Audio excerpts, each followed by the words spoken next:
So what I thought I would talk about today is about our mock exams. So we've been running mock AKT, KFP and OSCE exams since the dawn of time, but I've been collecting data on them since about 2011. And just wondering about whether we can actually start to predict performance in the summative exams from our mock exams. So that's my question. Does the performance in mock exams predict performance in summative examinations? And as I said, we've really been collecting statistical data on the results for registrars since 2011, so that's 2 a year. You do the maths, I can't do maths in my head. And what we're trying to think about is whether we can actually use these results to predict whether registrars will pass their summative examinations. So why was I even thinking that we needed to do this? I mean, who really cares? Off you go and pay $6,000, $8,000 and off you go. But we do know that identifying a registrar that's going to perform poorly, I might use this one. Does it work? Does it work? Can you hear me? That's better? That's better. I hate lecterns as well. So we thought that if we could actually identify a registrar that's going to perform poorly, us as medical educators could really use this information. And maybe we might say, look, hey, I don't think that you should really sit this right now. Our statistics say you are unlikely to pass this exam. Or can we actually say, all right, it's time to give you some intensive interventions. So my questions are to you and to myself and to anybody that's interested is, should I use the data that I've already collected? I've actually already got quite a bit of data available, in particular for our AKTs. Our KFP data isn't quite as complete, and our OSCE data is also not quite as complete, but I do have reams and reams of bits of paper with marks on them for registrars. Or should I think about moving forward with some new data? Because as GP Synergy is now Planet GP Synergy, we have a lot of registrars. It's a 200 to 300 registrars sitting every cohort is a pretty large number. And then, this is a little bit existential, but can I do things like, could I randomise them into a group that actually gets an intervention and a group that doesn't? And perhaps I probably can't morally do that, but maybe that's what I'm thinking about. So I certainly think we could do this really easily with our AKT results because it's a simple mark. But then I'd really like to think about expanding that into some other areas. Why did I think I should pitch this today and I haven't pitched it before? Well, maybe not just because there isn't a format, but really because I do have a large enough database to provide some statistically significant results. And we're sort of starting to use some other tools such as our PGA, which is our pre-GP term assessment, and then maybe even using some other selection statistics if we could get access to those as well. I think I've said this already. We do really want to try and identify those struggling registrars, potentially those ones that are flying under the radar. And it would be really nice to give these registrars some validated research to say, I think it's often difficult, especially with those registrars without any insight, to give them some advice and some intervention. Well, what do you know? You've just been a medical educator for 20 years. Well, but here's some statistical evidence to say why you perhaps might not perform very well. Don't you want to save $1,500, $2,000? My other considerations, do I need to get some ethics clearance if I'm going to start doing this sort of thing? What's the best way to collect the data and what sort of tool should we use? I haven't done any research since my biochemistry honours in 1996, so I don't actually know anything about research, which is also why I'm here today. It's always good to come and challenge yourself at things like GP Tech. So I'm not really sure about what I should be using and how I need to map all of that out. So that's what I'm asking for today as well. So yeah, give me your ideas. Got straight off that. Just before I move to you, Nicole, is just an explanation. You're very welcome to ask Vanessa questions or clarifiers, although she was being honest before when she said you guys are going to do most of the work. So I'm interested in your own experiences, reflections on things that are related to any of these sorts of experiences. You might put your hand up and say, I'm really excited, Vanessa, I want to work with you and develop this project further and collect more data, etc., etc. So I've done it before, don't bother. That might be the other comment. I've done it before, don't bother. I thought you were saying to them, I've done it before, but I've just warmed them up for you, Vanessa. I could actually just sit here and watch you laugh all day. This could be much more fun. Collaboration. So there are working with other RTOs where this has already started, so Help and Now Helper, so GPTQ, Tassie and WAGPET. There's lots of data already started. Is there an option of coalescing all of this? Totally. Bring it all together? Yeah, I think that would be a great idea. I mean, that would be an even bigger pool. I guess my concern about that would be how to integrate. Yeah, that's right. But I think it would be still very, very useful. Or to build upon their research and go and take it to a different place. Yeah.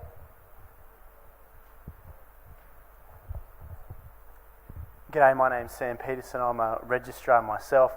My question is the mock exam probably the most appropriate predictor of performance on the exam? You know, maybe even working back, we could predict how registrars are going to do based on their entrance interview into the training program and already predict when they should be doing their exams and how. Yep. Just a thought I... it's a fabulous thought, and it's certainly something that that GP Synergy is thinking about as well. So we've got a research team that is looking into that. I guess my thing for that is that I actually don't have a lot of that data, and certainly that could be something moving forward, but I've got all of this data from the last 5 years. So do I just throw it in the bin, or do I maybe use that as the starting tool for that? And I agree. I mean, there's lots of... Is actually predicting the exam performance the thing that we want either? We really but that's a whole nother pitch. Vanessa, I think it's very exciting. I would reframe it slightly along what I think Sam was getting at, is that, I mean, our exam pitches itself as being representing real life rather than some theoretically fanciful world. So this is potentially more outcome data. This is real-time outcome data, and the more of that we have, the better. And please don't waste what you've already got. Thanks, Mike.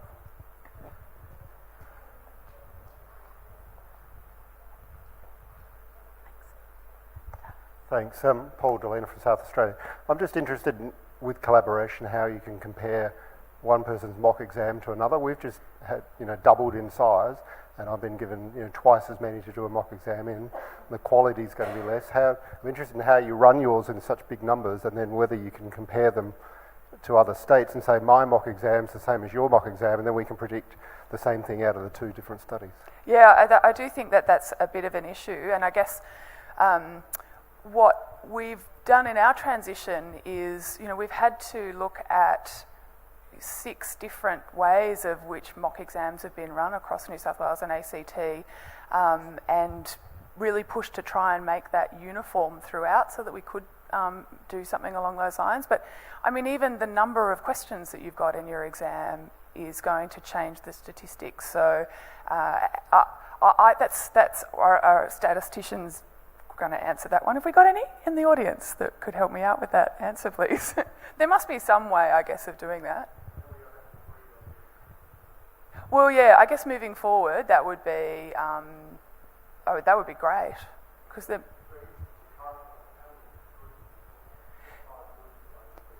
well, so for the current one at the moment, we have an online AKT, so that's got 75 questions in it, and that's just distributed out, and they're to do it in their own time. And the KFP is also an online KFP where they have 10 cases, and then they come into a central spot and go through the answers for those cases, and those answers have been standardised through the exam working group, and then those marks are collected And then the OSCE, a bit like the OSCE for the RACGP, we don't have marks like the OSCE for the RACGP, we just have that gut feeling, pass or fail, and so we've collected those, but again, that's not standardised because that's very difficult to standardise, just like it is for the RACGP. So, that's why they have 28 examiners for one candidate, and this is a much smaller cohort. So I think that's probably the hardest one, whereas the AKT's a no-brainer, it's kind of fairly easy. I'm Colin Gunter from GP Synergy in Sydney. Hi, Colin. Hi. Does your existing data come in the context of having run a pre-exam sort of an intensive pre-exam set of workshops, or is it a colder assessment of registrars coming in from the practice, as it were, to do the exam? Your mock exam, that is. Sorry, the mock examiners? So do you have a pre-examination workshop or a series of workshops in preparation for doing the mock, or is it a colder assessment, then with the option of intervention afterwards? So at the moment, so the registrars have a pre-assessment or a pre-OSCE, so they have which is about 8 weeks before the exam, where they learn how to, what an examination station looks like, and they run through some cases themselves and have a bit of an introduction. And then we run a mock exam about 3 weeks before the real exam, so they have had some, and then between that mock exam and the real exam, our current intervention is to send the medical educator an email saying, your registrar performed poorly in these stations, and we tell the registrar to contact their medical educator. And whether they do or not is up to them, and those that obviously don't engage, as we all know, probably don't do very well. Any more questions, queries, Any more offers of statisticians? collaboration? Yeah, that's right. Help! I was in your session yesterday about focused interventions, and you have heard this before, but just to put it on the floor, and apologies for those who've heard before, in the Northern Territory we're running an exam for both ACRM and RACGP registrars at the end of term 2, so towards the end of their first year of training, to hopefully highlight registrars at risk and put an intervention in place long before they setting the exams. And we haven't looked at our data in terms of outcome in the end yet, because it just was put in place in the last year or so. But yeah, we would be happy. And in terms of how to do it, like if you look at, I did the online learning modules before the exam for the RACGP, and the whole shows how we felt was a fairly high level skill, and we do actually give our registrars passing and failing grades and up the anxiety so that the performance, I know that sounds nasty, but it actually does bring out some weaknesses that may not show otherwise, and then hope to put in other interventions that will help them. And we hope that passing exams also helps them become better GPs as well. That's right. Just the outcome that we want, really. Anyone else before we sign off? Thank you. No. So I would love to catch up and collaborate. So if anybody is interested, please, I'll be here. Come and grab me at the end of the session.